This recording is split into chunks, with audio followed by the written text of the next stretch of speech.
What's going on, good people? So in this video we are going to be talking about the IronCutter Bermuda from MVP Genetics.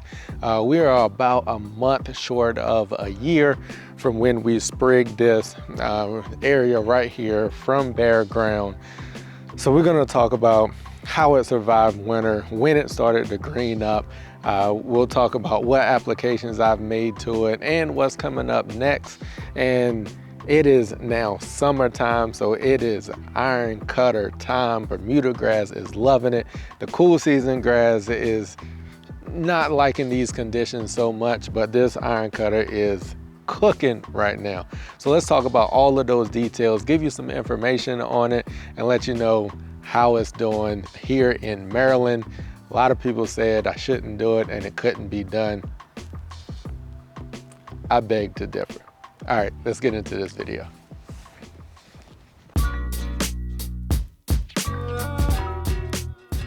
So let's talk about how it survived winter. We had one of those winters that had me a little bit nervous because this is just its first winter, just its first growing season since it was established, and we had a rough winter. It was one of those winters that we have not had in a while. We had up to 8 to 10 inches of snow on it at one point in time. And then on top of that, we got ice on it. So it stayed frozen for about 4 to 6 weeks, covered in snow and ice, which honestly, I think may have been one of the things that actually helps it. So sometimes ice and snow can also be an insulator to shield it from some of the cold temperatures. So following the snow and ice, we had a period of time, a couple of weeks, where we were sub 32 degrees. So everything was frozen. And then during that period of time, we dropped into the teens and single digits for several days. So for this to be the first winter that this warm season grass was going through, I was slightly nervous about what I was gonna find when it came out of winter. But the good thing is, no spring dead spot, no winter kill. The lawn came out of dormancy just fine, no issues at all. So that speaks to the resilience and the cold tolerance of this IronCutter Bermuda. So if you're a little nervous or concerned about your winters and the type of snow and precipitation and cold temps that you get, you may experience, depending on how harsh the winter is, you may experience some of that, but IronCutter and also other Bermuda grasses are spreading type varieties where they will come back. You can plug it or you can just wait for it to recover when the warmer temperatures come. So the cold tolerance and survivability of some of the northern winters, like here in Maryland, is there for the IronCutter Bermuda.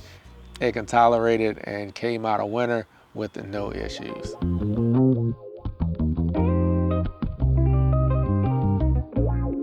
One of the concerns that people have with warm season grasses in these northern transition zone areas is, when is it gonna green up, right? Like, when am I really gonna start seeing green? How long is it going to be dormant or brown? So I started seeing my first green shoots around March 10th. I was actually a little surprised because the temperatures had not been that warm for things to really start greening up and start coming back to life out of dormancy. But I was down in the canopy and I actually started seeing some green shoots starting to come through, and that was about that mid-March time frame. Again, majority of it was still dormant. You couldn't really see that. But as we transitioned towards like the end of April time frame, it was mostly green by like the end of April during that period of time. It wasn't doing a whole lot of growing and filling in and getting dense and thick just yet, but for the most part, it was green. And then as we transitioned in towards the end of May time frame, that's when you start to see things really start to kick into gear. We started to get some of those warmer temperatures, started to get more growth. The nighttime temperatures at that point were more consistent and warmer, which is a key thing for warm season grass, is when those nighttime temperatures start to stay more consistently at that 60, 65 degree mark during the night. That's when warm season grass is really able to start growing. And then with that, you get longer days and you get more sunlight, more intense sunlight. That's what really gets the warm season grasses going. So as we transition into about that early June, mid-June time frame, we are cooking now. So today it is hot. I'm pretty sure you've seen some of the sweat on my forehead. It is 92 degrees out here right now at the moment, which is why I'm in the shade. But we have earlier this week, we've had temperatures as high as 97, 94, 95. Currently it is 92 degrees right now. So these warmer temps is what the IronCutter Bermuda loves. The clear skies with lots of sunshine, and it is doing well. So you can use that time frame to kind of gauge what you can expect with your warm season grass IronCutter if you decide to go that route as far as green up in these northern transition zone areas.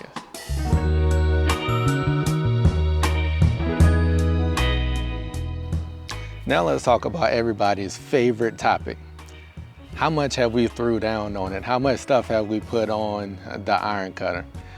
To be honest with you, not very much. We've made about 3 applications to this area of the lawn, and it has been, we started off with some spoon feeding of AMS. When it really got greened up, it was probably 75-ish% greened up.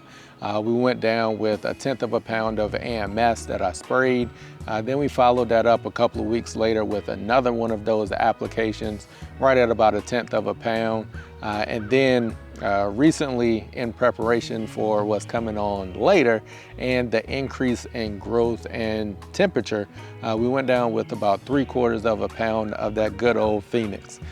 So right now the lawn is sitting just about at a pound of nitrogen that has been applied to the lawn this season. We actually applied some Simple Lawn Solutions micro booster. So we did make an application of that there in the early June time frame, right around the time for that Phoenix. So those are the applications of products that we put on this area. I do not plan to put any fungicides down on it.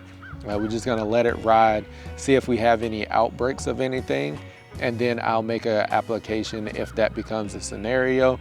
But from my experience, Bermuda is very tolerant to a lot of the disease pressure and things like that.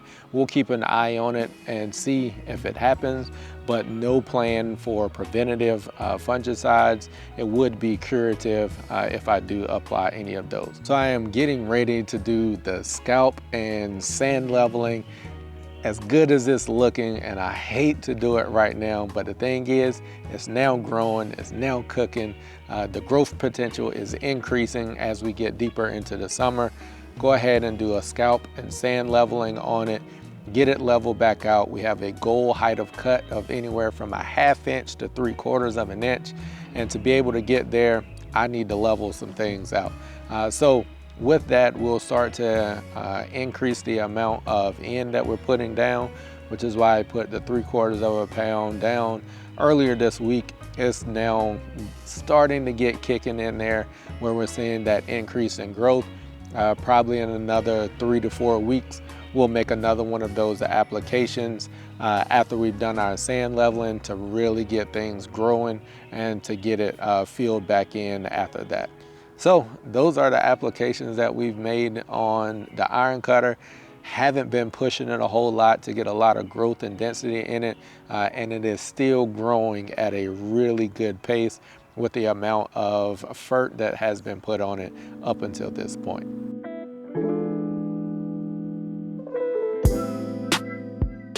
Now let's talk about shade tolerance. As we know, warm season grasses, especially Bermuda, sunlight, full sunlight is very important for the performance of these type of grasses. IronCutter is no different. It does have an improved shade tolerance, but again, it is still Bermuda and it is still a warm season grass that loves the sunlight. The more sunlight that you can give it, the better that it is going to perform. And I have a prime example of that. So the area further back away from me right now gets nearly full sun. You can see that throughout this video. It has been in the sun the entire time as the shade has moved across the other areas in this section. That area continues to get full sun and it is lush. It is the thickest, the most dense, the most filled in area. It grows the fastest and it has the best color also. It is a prime example of the more sunlight that you can give to these warm season grasses, IronCutter included, the better they perform. So as you come down closer down here to the sidewalk to where I am at now, you start to get more shade. And in these areas, you can see the density is not anywhere near as good as what it is in the full sun areas.